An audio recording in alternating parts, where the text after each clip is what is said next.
Okay. Outfit change. Outfit change.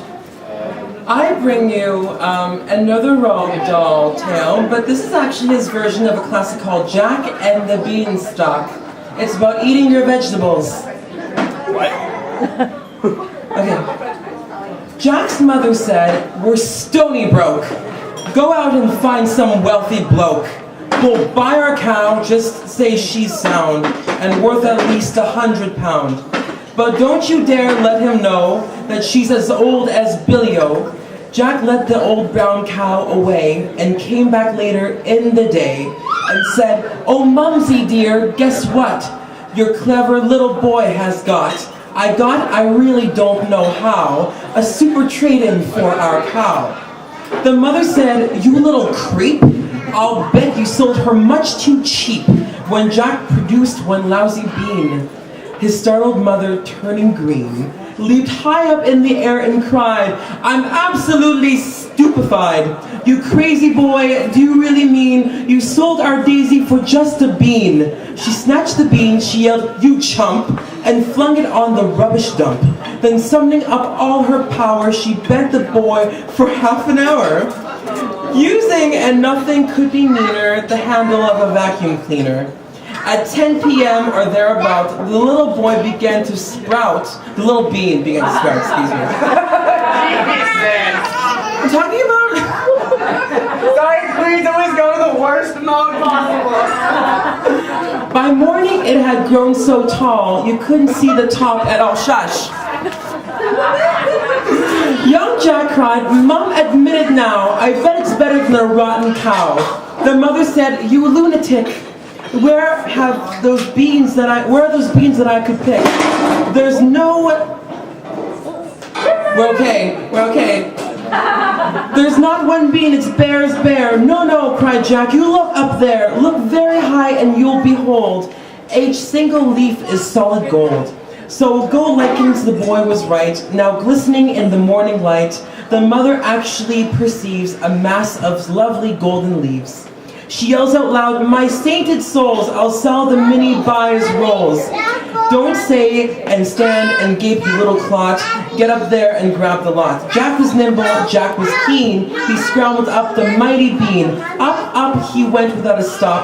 But just as he was near the top, a ghastly, frightened thing occurred. Not far above his head he heard a deep, big voice, a rumbling thing that made the very heavens ring.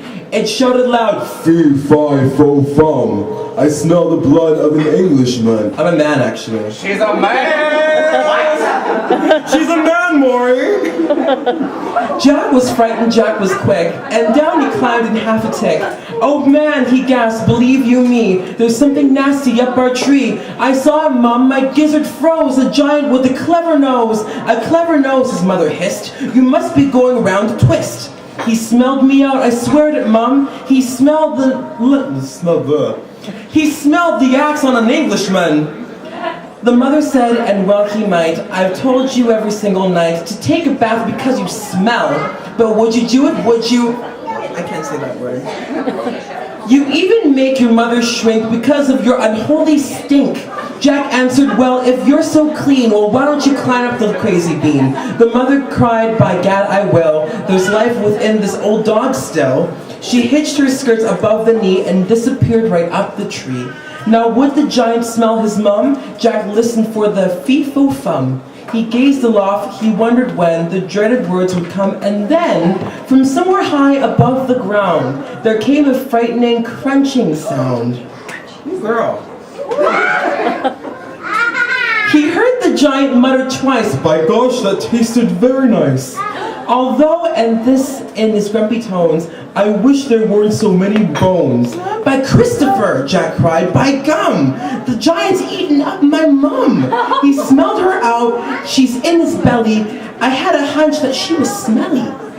Jack stood there gazing longingly upon the huge and golden tree. He murmured softly, "Golly gosh, I guess I'll have to take a wash. If I'm going to climb this tree without the giant smelling me, in fact, a bath's my only hope." He rushed indoor and grabbed the soap. He scrubbed his body everywhere. He even washed and rinsed his hair. He did his teeth, he blew his nose, he went out smelling like a rose. Once more he climbed the mighty bean, the giant sat there gross obscene, muttering through his vicious teeth while Jack sat tensely just underneath. Muttering, fee-fi-fo-fum, right now I can't smell anyone.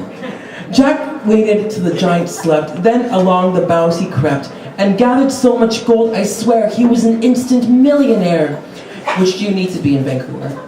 A bath, he said, does seem to pay. I'm going to have one every day.